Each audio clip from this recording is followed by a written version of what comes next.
maybe one last idea that we find very useful in looking at quadratics, because quadratics represent lots of different phenomena that we observe in the real world. But what's interesting to us sometimes is at what point does the graph start to change direction? At its vertex. We can determine if that's the highest point of the graph or the lowest point of the graph. Its minimum or its maximum. And how do we determine that? Well, one, we can look at first the leading coefficient A. If that's greater than 0, what do we know about the graph? Well, we know in this case the graph's open upwards. So that this point down here, the vertex, is at a minimum. And then whatever value is on the x-axis, that's our minimum value, and then whatever it corresponds on its y-axis is the value at that particular point. Sorry, that graph is a little small. Maybe I'll draw this one a little bit bigger. So let's look at another one then. If A is negative, we know the graph opens downwards. We know that it occurs at this value of h, or x, its x value, and we discover that by its vertex point, and the value is whatever the x value is related to the function.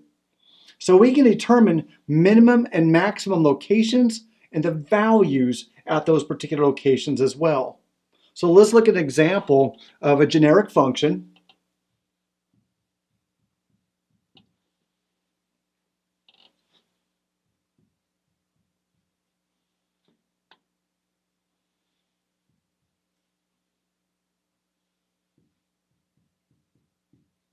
So there's a generic function. Can we determine if we have a minimum or a maximum? And if so, where is that at?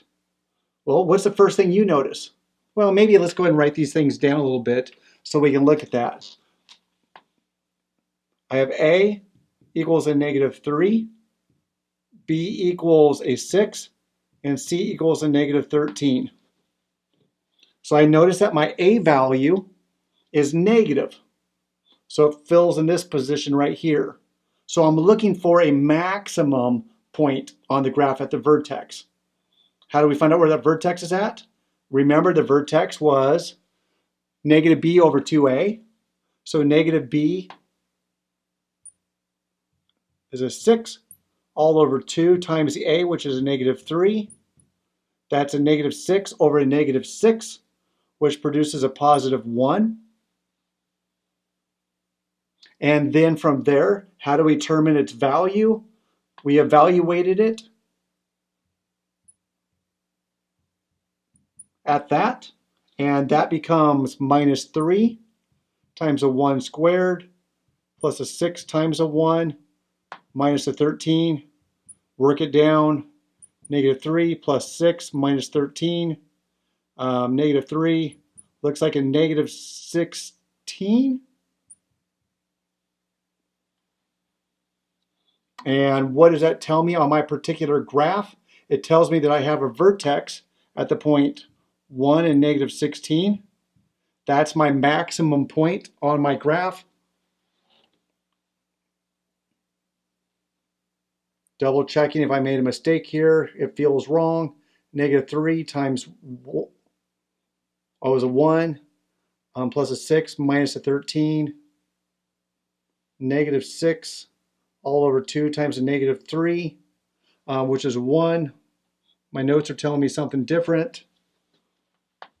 -3 plus 6, oh, there it is, duh. -3 plus 6 is a +3. +3 times a or minus a -13, -10. Sorry, folks. So 1 and -10.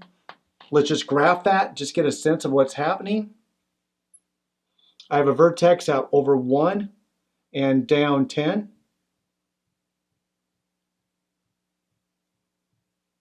So right there is the height of my particular graph.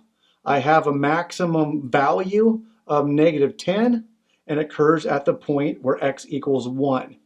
And then we would call this a maximum.